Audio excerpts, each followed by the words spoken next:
Esta integração parcial reflete duas situações claramente diferenciadas, mas que se tendem a confundir no debate público. Os jovens que estão simultaneamente integrados em sistemas de formação valorizantes, ocupando trabalhos temporários por necessidade ou vontade, e os jovens que já consideram ter finalizado o seu trajeto formativo e anseiam pela plena integração que ainda não têm.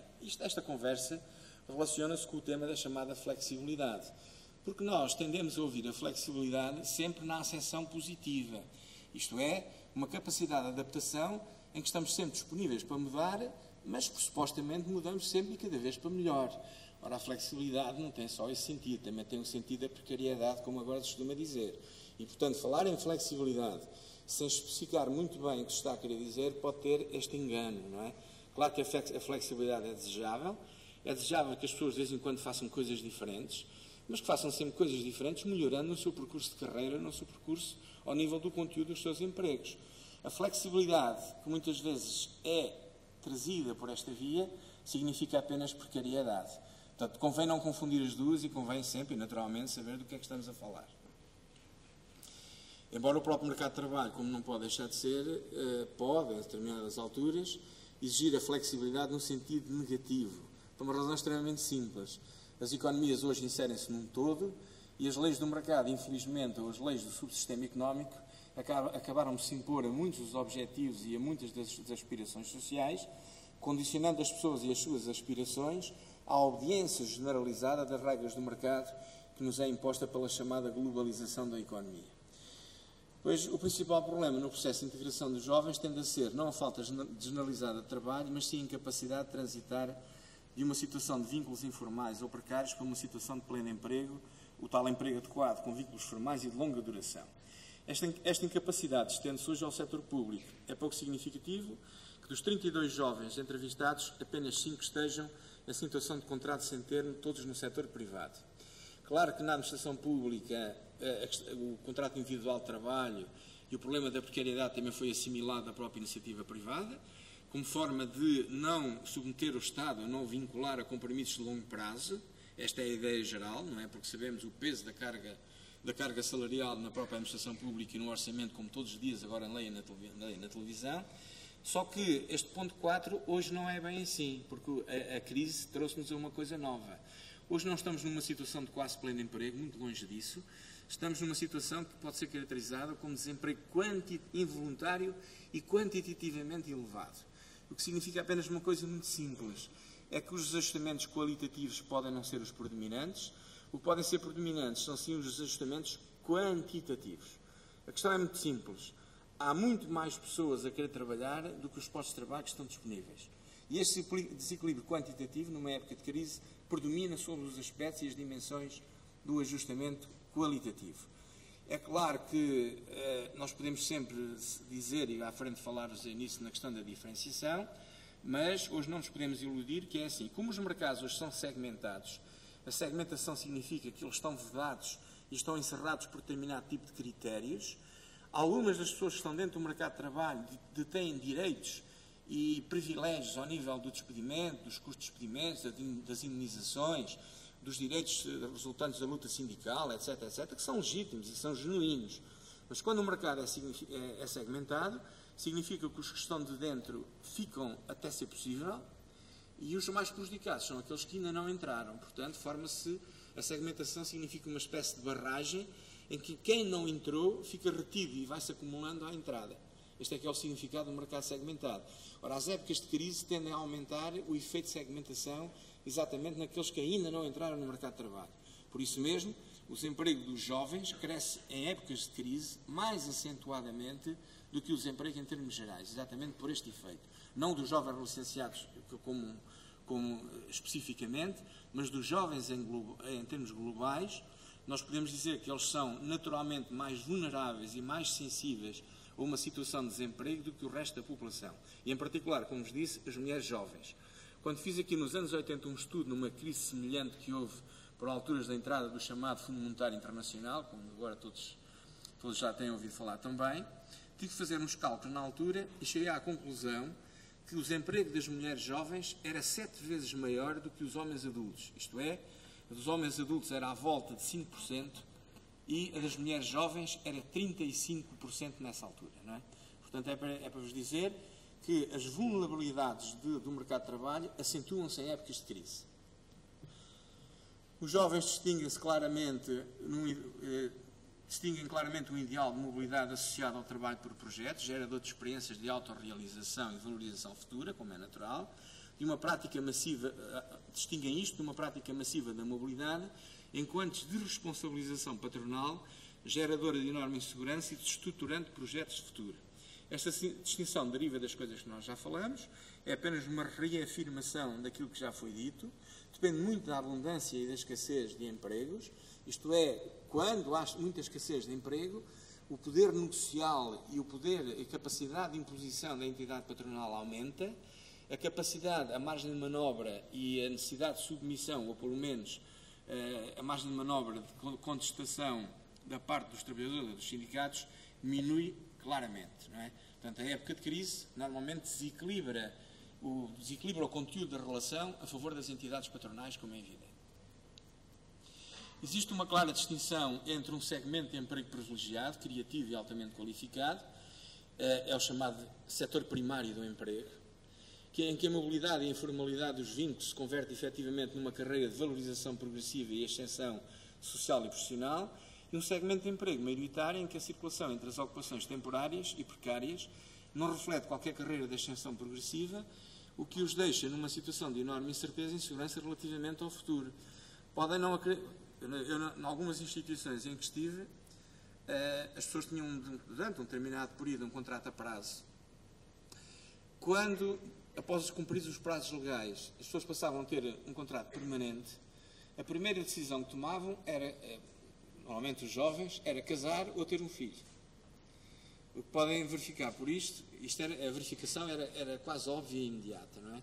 O que podem exatamente ver até que ponto a questão do emprego, a nossa relação do emprego, condiciona os nossos projetos futuros, nomeadamente até ao nível familiar e até ao nível da decisão de ter ou não filhos. Não é por acaso que Portugal é dos países, é o 9º país mais velho do mundo e é daqueles em que a taxa de natalidade é mais baixa, não é? E é o 9º país em que é mais velho. De qualquer modo, esta questão da segmentação do projeto é a diferença entre o emprego primário, entre o setor primário e secundário do mercado de trabalho. Claro que na formação esta distinção também pode ser feita. Porquê? Porque assim, já foi aqui falado, há sempre aquela formação ou a capacidade empreendedora que distingue aqueles que são os que puxam pela carroça, criam, inovam, criam atividades económicas, conseguem eles próprios dinamizar o crescimento dos setores e o aparecimento de novos produtos e novas formas de organização. Portanto, são as locomotivas do progresso económico e depois há os outros que vêm mais atrás. Portanto, o que nós queremos, efetivamente, é desejar que a maior parte dos jovens estejam inseridos no grupo A. De qualquer modo, e sobretudo ao nível da sociedade do conhecimento, estas são as chamadas profissões analítico-simbólicas. E quer se queira, quer não, na sociedade do conhecimento, estas profissões analítico-simbólicas são apenas o cume de uma pirâmide, o cume pequeno de uma pirâmide. Claro que por baixo há uma zona enorme, que é muito interessante ainda do ponto de vista do emprego, que são as atividades relacionais, que empregam a maior parte dos países em que o terciário é dominante.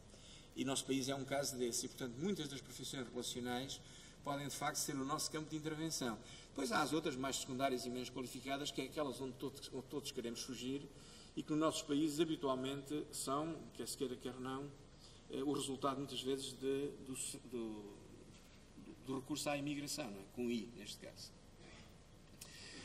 A insegurança tende a ser fortemente estruturada por fatores sociais, como a classe social de origem, o nível e a área de qualificações ou o sexo, uma insegurança relativa para os jovens das respectivas famílias com mais capital económico, cultural e social, isto está errado, é uma segurança relativa, opõe-se a uma insegurança dos outros. Isto também se constata nas estatísticas que são feitas. Alguns inquéritos dizem-nos que há muitos anos em Portugal que entre 40% a 50% dos empregos são conseguidos pela via de relações pessoais. Quer dizer, isto em termos populares, as relações pessoais têm outro nome, não é? Mas vocês sabem qual é e não vale a pena dizer, não é? O acesso ao emprego tende a processar-se por duas vias, uma demasiado formal e outra demasiado informal. E depois é o drama, quer dizer, quando ela é muito formal, dá origem a concursos penosos, porque normalmente a empregos relativamente estáveis concorrem 10, 12 vezes o número de vagas que existe. Depois há períodos longuíssimos de análise em que as pessoas recebem cartas para ir a entrevistas. Depois há muitos poucos que ficam.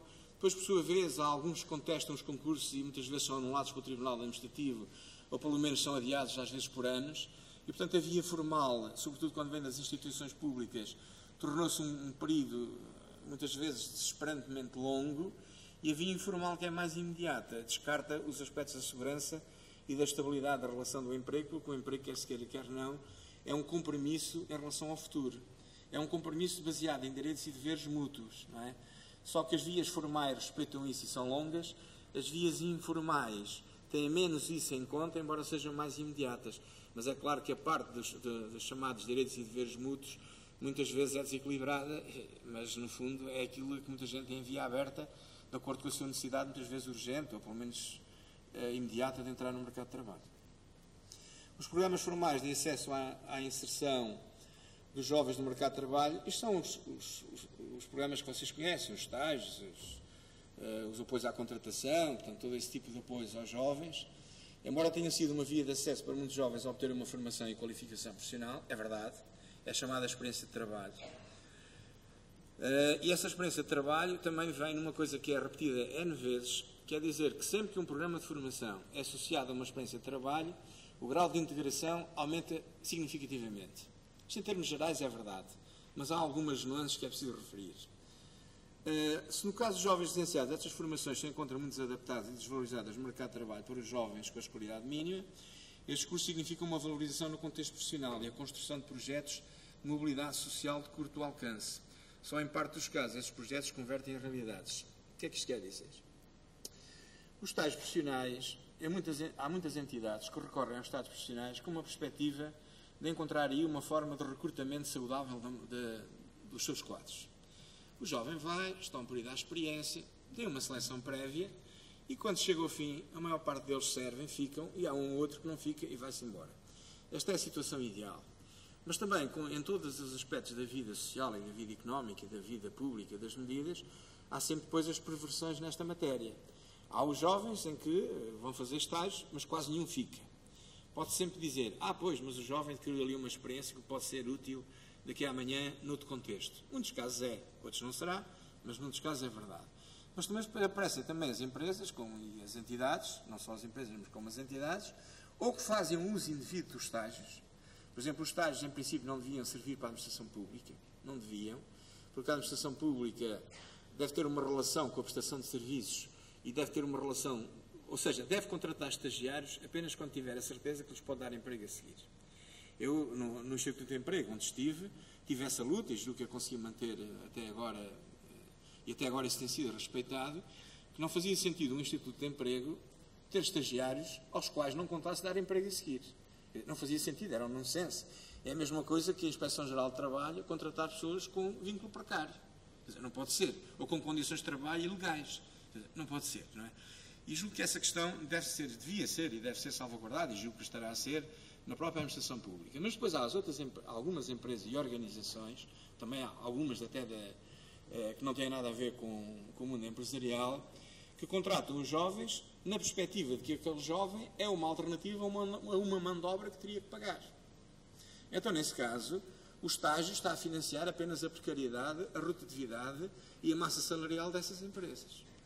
Há casos também desses, julgo que não serão a maioria, que serão uma minoria, mas é preciso também dizer que os existem e que devem ser combatidos, quer pelas pessoas, quer pelos próprios jovens, daí que sucessivamente, neste tipo de estágios, tenham vindo a ser introduzidos critérios que me parecem altamente saudáveis, com dois objetivos fundamentais. Assegurar que os jovens que vão para o estágio sejam mesmo jovens desempregados.